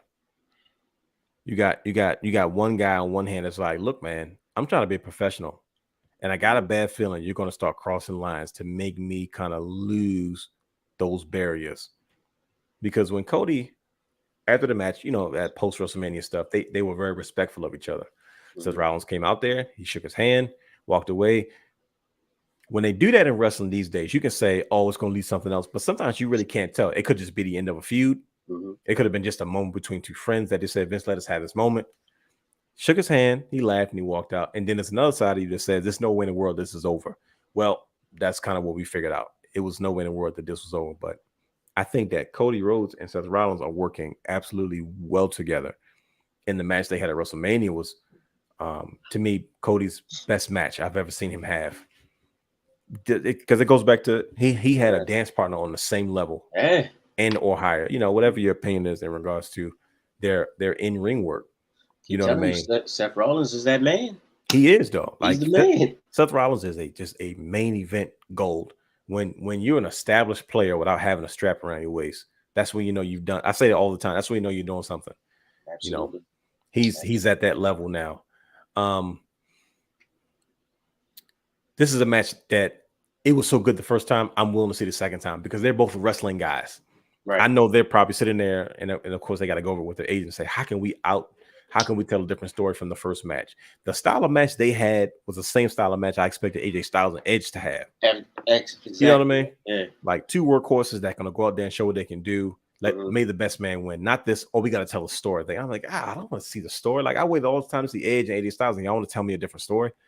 That's just me personally. Who am I to say whether it was right or wrong? Because I didn't hear too many people say it was bad. Like I didn't hear people complaining about the match. I was like, they're gonna tear this match apart, and I really didn't hear that. See, that's that wrestling fan in you. That's that superior intellect in you. See, I mean, that's what we pride ourselves on. We got to go a tad bit deeper. Like we got to figure it out. We got to explore these types of things. But Seth Rollins and Cody Rhodes should be. I'm expecting another barn burner. Like I said, I'm interested to see what story they're going to tell now. They told one story.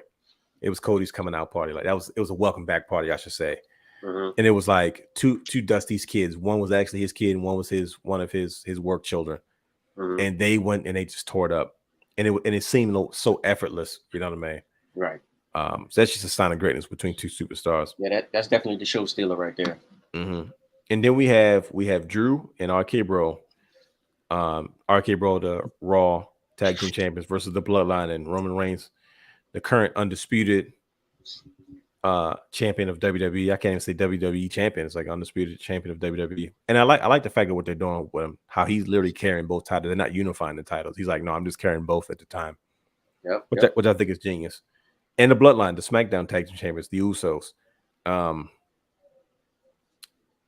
RK Bro definitely surprised me just in general of how successful they really are. How, we always have the odd couple type tag team in every generation of WWE, and RK Bro has surpassed anything I would have imagined they were going to be.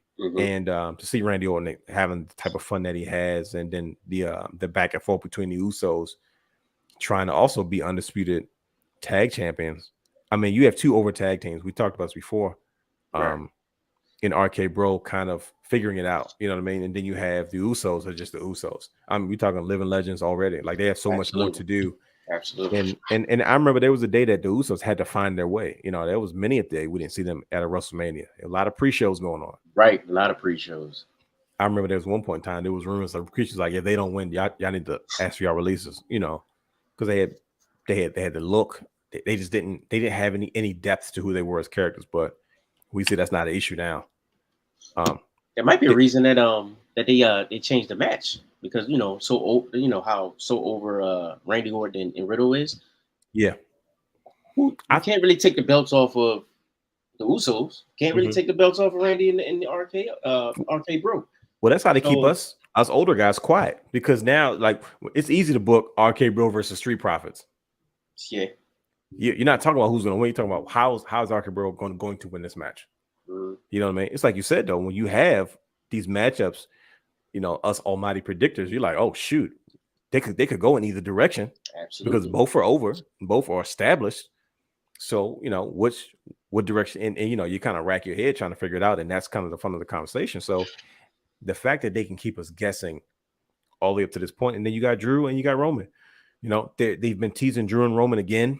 Forever, they've got some unfinished business. And I think Drew's obviously the guy. Like Drew is the guy that you need to keep into the title picture. Like, he can go do other things, but it's like, man, you look at that guy, and he's a monster. Vince was right about it. Like I hate the fact that Vince was right about a lot of people. He's right about Drew. He was right about Roman. That is true. And so of course they're not gonna give us Drew and anything Roman does now is an ultimate buildup because he's just a man. So of course, what better way to give us this match? I like it when the bloodline kind of works together because those guys are always getting involved in a match anyway. Right. But I think that might be the match outside of Rhodes and Rollins. They might steal the show, but Drew and RK-Bro versus the Bloodline. What are you thinking as far as that match? I know you said you think they're dragging the feet a little bit, but does that change your perspective on anything, or are you looking at it the same way? I'm still looking at it the same way, honestly. Mm-hmm. To be real with you. First, I was just thinking, like, what happened to Shinsuke? What happened to that whole ordeal? Well, when he stepped to Roman. Yeah, I don't know. Like I Shinsuke, the way he's booked like a vet. He's booked like someone that's kind of a utility guy. Mm-hmm. And I remember when he re-signed with WWE, he pretty much said, "Look, I will be doing the same thing in New Japan." He's comfortable. Mm-hmm. He's respected. I like the fact Shinsuke was being billed as a contender. He don't even got to be in a program, but just you got to protect your end. Like Asuka returns, and it's like Asuka's she's so vicious. She's another one. She's established. She doesn't need to have the title in order to be top notch, but she's so dominant that you can't have her lose too much either. If you notice, Asuka does not do a whole lot of losing. That is true. Like no one has ever. It's not too many people that just flat out beat Asuka. Like just outbeat her, like because you got to almost protect her. She's that good. I felt like Shinsuke should have been booked the same way. You know what I mean? Well, he doesn't always have to be in a main event title scene. He doesn't always have to be in the mix, but he's got to be this deadly weapon that you got to watch out for. Like, yeah, he's not always there, but when he's there, you always come correct. Yeah, right. You always come correct because of the damage he could potentially cause. So I get it. Roman's on a different level right now, and I mean, Drew's just speaks for himself. I get it. You know what I mean? Drew's definitely next. I mean, there's nothing else for Drew to. I mean, his last feud was Happy Corbin. Right, exactly. Which is why we didn't talk about. That's why we didn't talk about his match on the card. I mean, who's next? Absolutely. I'll say this about since we brought up Madcap Moss and Happy Corbin.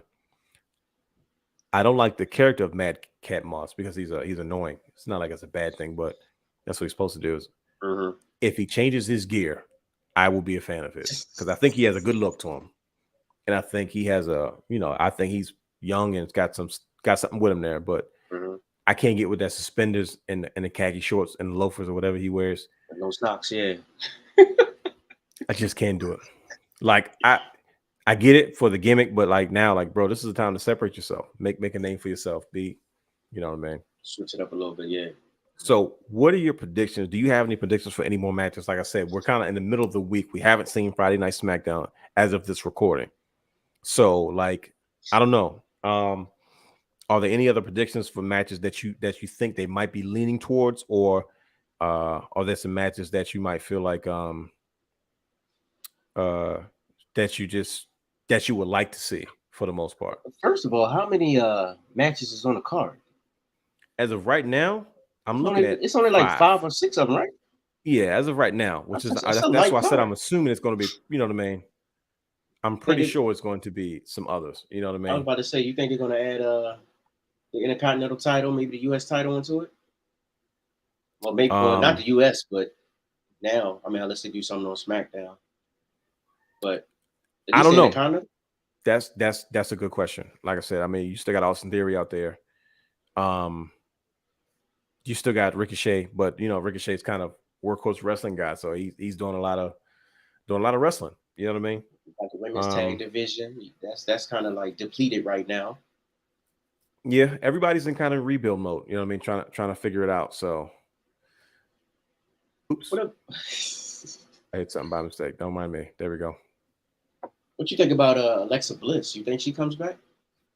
Same thing. I mean, you got to figure out what they're going to do with her. You know what I mean?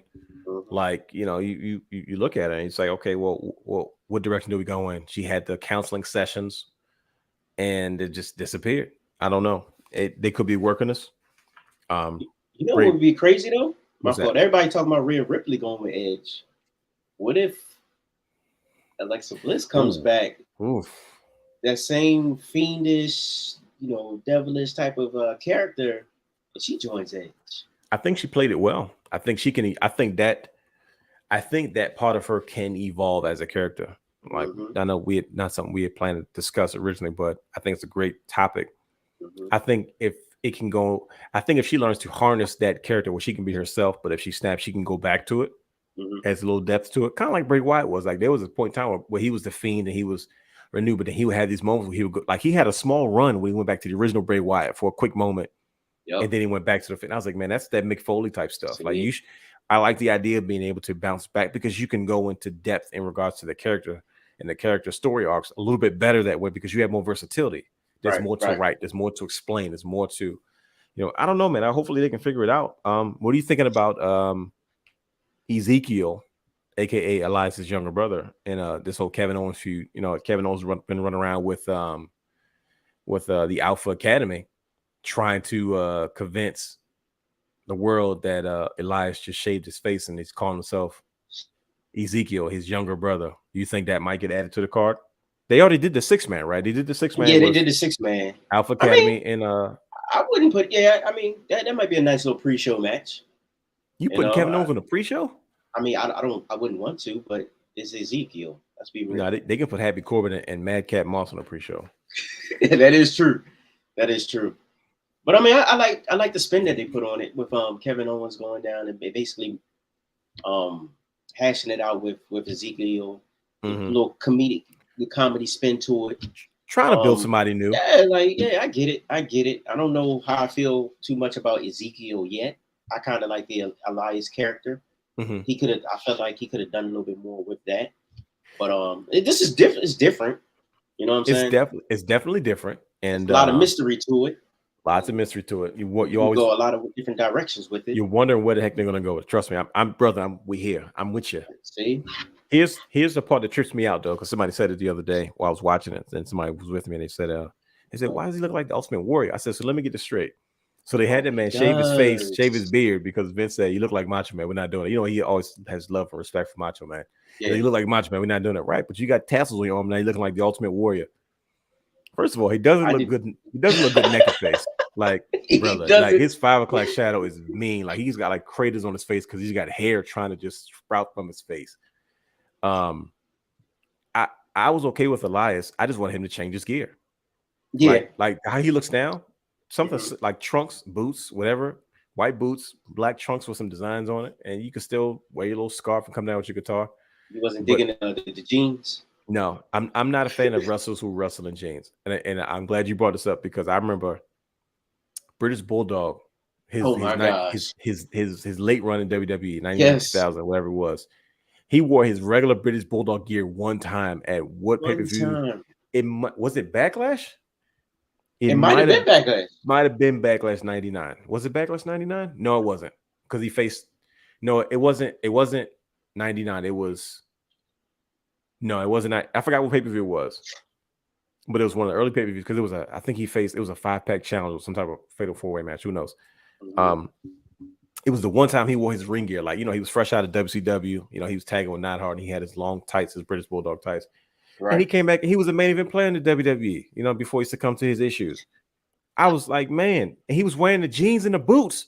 I said, Bulldog, you can't. Like, come on, man. Cut his hair. He was killing me. I said, I adjusted to the hair because I guess I saw it in WCW, so I took time. But I'm like, yo, you like we saw Boss Man do it, right? Boss Man was one of the biggest gimmicks of the 80s and 90s, right? Man. Yeah, Boss Man was the man. Big Boss Man comes out looking correctional officer, looking crazy. He had another run late in WWE because he just learned to evolve his look. He flindled in WCW. I don't know if that's even a word. Is that a word, flindled? I made it up. It is today. It is today. He didn't do anything in WCW. Like he was Big Bubba Rogers, and he was up and down, right? Right. And then all of a sudden he comes back. He has another run. Like once again, somebody not being used in WCW. He comes back. He changes into SWAT gear. You know what I mean? Still his age, feuding with the Undertaker. He's McMahon's personal like muscle and secure. I said, man, how did Bossman have another run? Because he kind of evolved a previous look and he adapted it to the modern times, and it works. Yo, Bossman worked. Like, it did. How do you go from in Battle Royals and Royal Rumbles with like John Studd and King Kong Bundy and that era of professional wrestling to you beefing with the Undertaker hanging from a noose in a Hell in a Cell match? You run around with a corporation, you know, trying to beat up Stone Cold Steve Austin and all kinds of craziness. Boss, man. I'm not gonna lie, man. That was my favorite. I couldn't believe it. Like, yo, it was night and day. You know what I mean? And that's, so then you had the precursor to the Shield.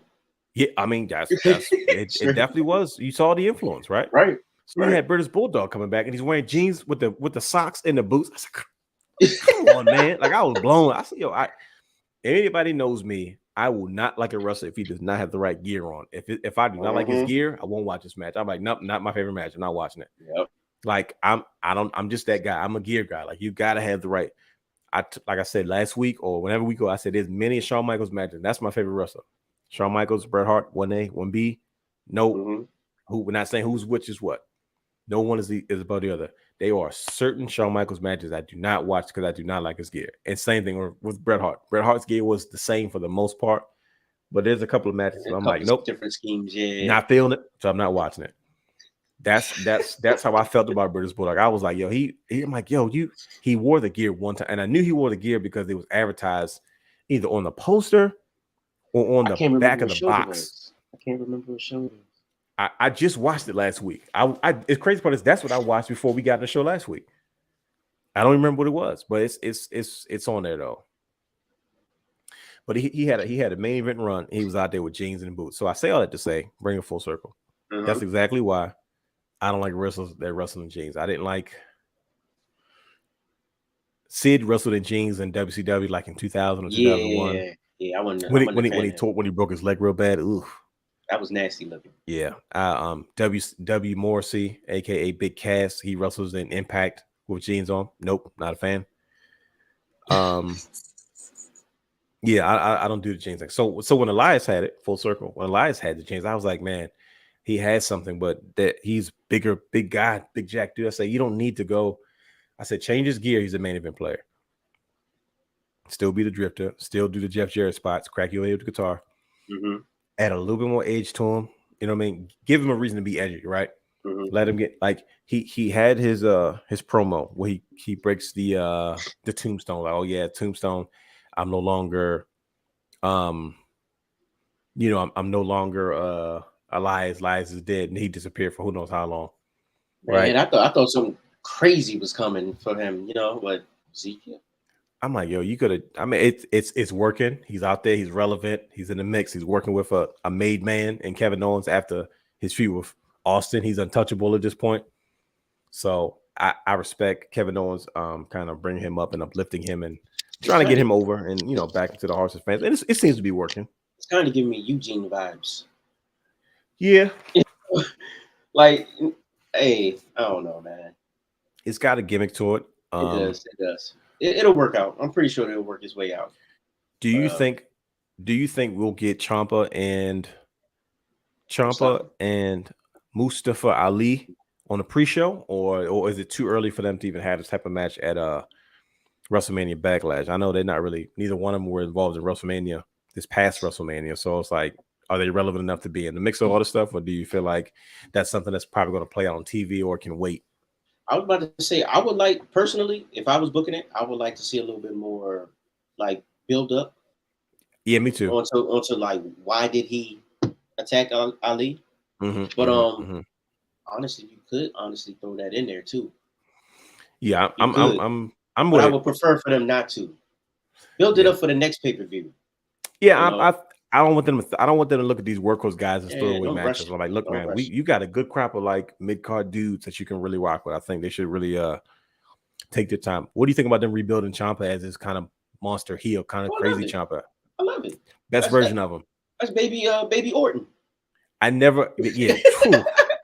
Man, I love the that's the Ciampa I fell in love with, man. They gotta let him loose, man. Like I always loved the heel Ciampa. Like we saw that character develop in Ring of Honor. It wasn't quite there yet, but he's always been that, like just off center, like something's missing.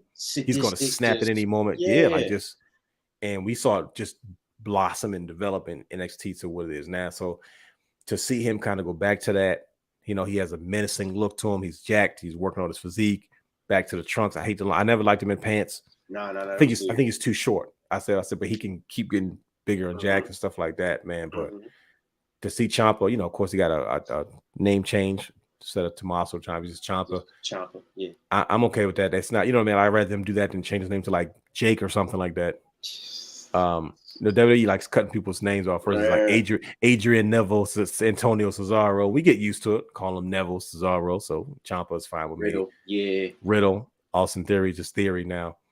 But I'm looking forward to see where it goes. I don't think it makes it onto the Backlash card, but you know, hey, I think that'll be a good feud too, man. That'd be a real good feud. Well, I think they got to utilize that level of talent. Like I said, this is awkward middle group of talent that they have not used.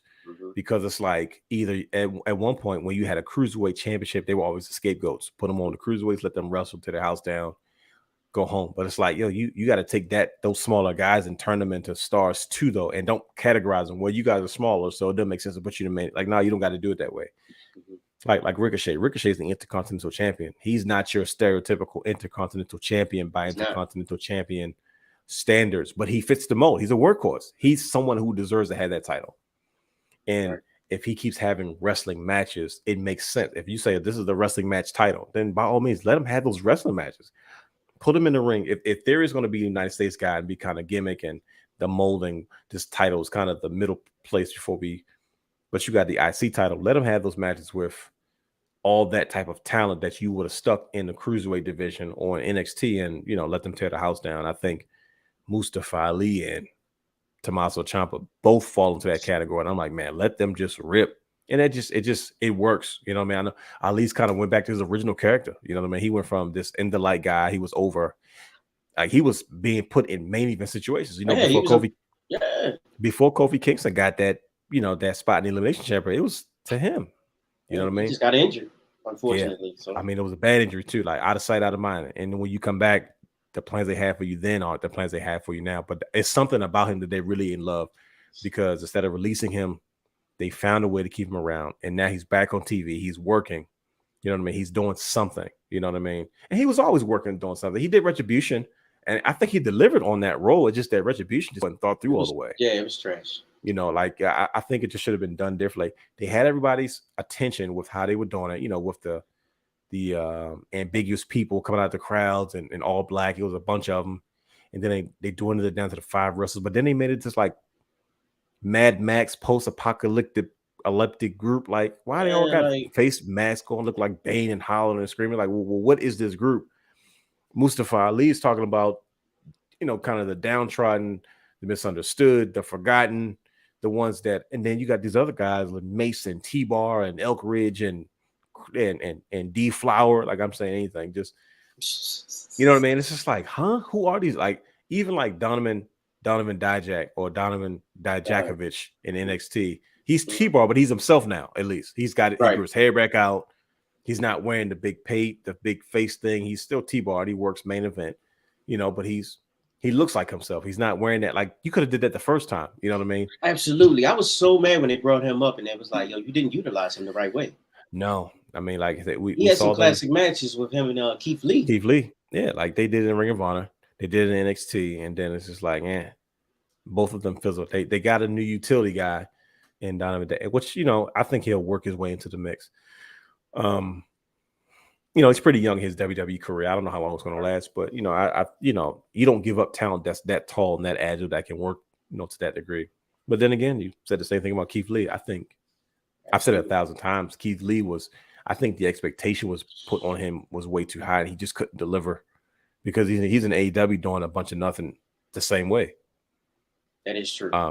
So he should have been booked as a monster, or it was like a quiet assassin.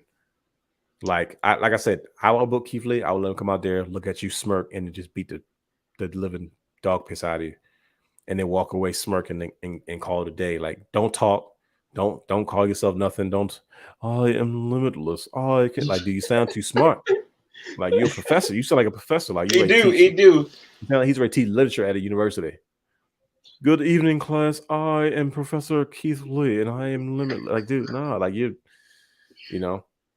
They shaved his face and changed it. I said, dude, But then again, people are complaining now because it's like, yo, what are you doing in AEW?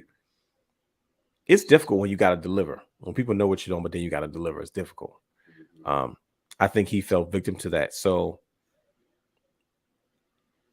when you look at like T-Bar and Donovan Dijakovic or Donovan Dijak, however you knew him or choose to remember him, certain talent you don't think they're going to get rid of, but then you never know. When the expectations are low and you can perform well in the ring, whether it catches on or not, you might keep a job, or it might, in some situations, the Keith Lee situation, where you're given so much so early you can't deliver, and they just decide, well, you're not ready. Let's let him go, let him get fired up, and he's going to do one or two things. He's going to come back better than he was, or we're just going to be right and say, you know what, he never really fit in what we're trying to do. But I believe that is it. We finally made it through an hour and 36 minutes in. Man, we here for 2 more hours if Brian was here, man. He's gonna get a kick out of that one. Good Lord, that man can run his mouth. Oh, Brian H. That's right. I'm gonna talk all the smack while you're not here. That's gonna be a good one. I can't wait till he hears it. But he did say the AEW crowd, the Baltimore crowd, was high for AEW tonight. Yeah, he did. A couple of familiar faces locally showed up, which was always fun. You come to your hometown, so I expected that though. Baltimore crowd is always kind of rowdy. Oh yeah, it's always a great crowd to be in front of when you go to these wrestling shows. That's why Ring of Honor was here. We always had that. I remember we went. Was you there that first night they showed up? Did you come with us? I wasn't there the very first night. No. Very first night. They did it at what was Dew Burns Arena at the time, and you could tell James E. Cornette comes out there. He's just looking around like, and he was fired up because it was. Oh yeah, I remember y'all telling me about this. Yeah, bro. You know how Dew Burns was. You know how they pushed everything back in that corner when they first started doing the Ring of Honor shows. They had the stadium seating going up, and then he had like a regular row, like 3 rows behind that. That was just for seats. It was nothing. It was a sea of people going all the way back to the back of Dew Burns. And it was just standing room, like only. And James is looking around, and his eyes is getting big. And it was the first TV taping at Dew Burns since Sinclair Broadcasting had bought the Ring of Honor property. And he was fired up. He's like money.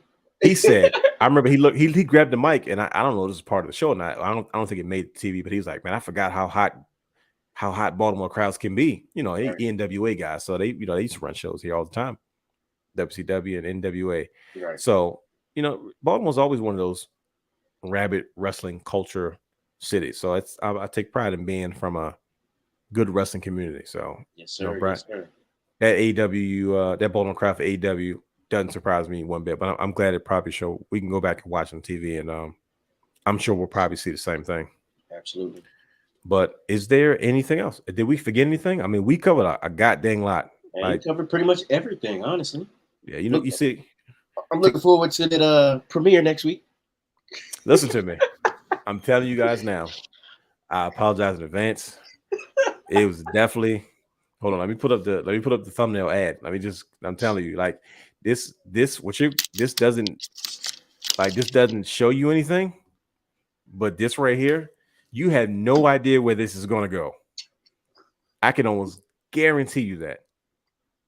Like, I know for those who are listening, you can't see what I'm showing, but if you could see this, this is the only time we were halfway being serious for anything we did in the shoot. And that was like 10 seconds long. I say it once again. I apologize. It literally 10 seconds. Like literally that what you're looking at, that next frame, brother Hugh, it falls apart. and then we get it together for one more second, and then it falls apart again.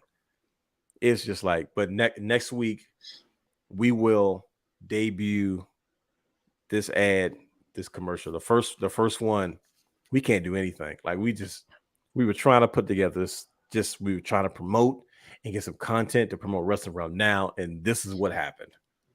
So you want to see transparency, you want to see what this is about. I'll give you a hint.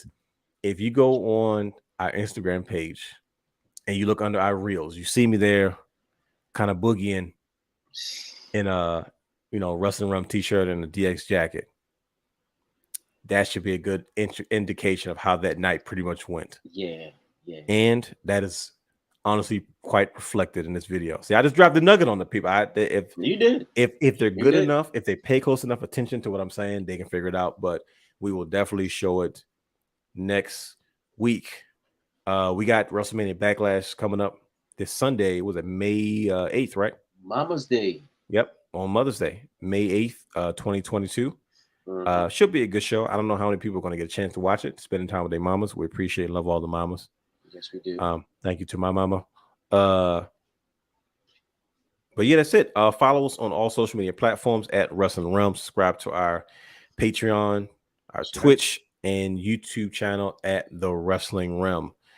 Join us next week when Brian H. Waters returns and we debut our first promotional ad or lack thereof for the Wrestling Wrealm Now podcast. Don't forget, look out for us. Keep your eyes peeled.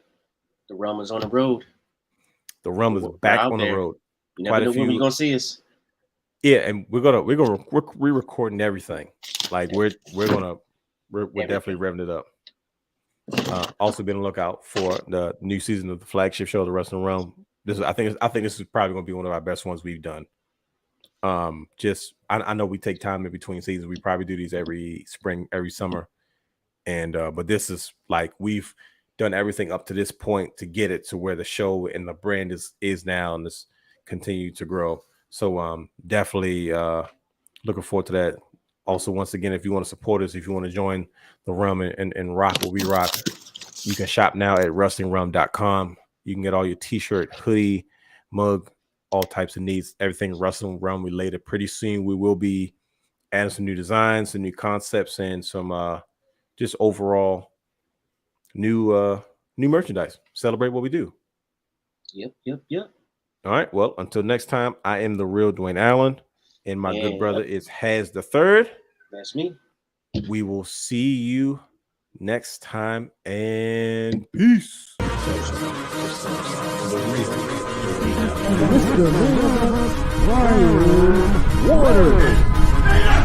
Houston, we have a problem. Yes!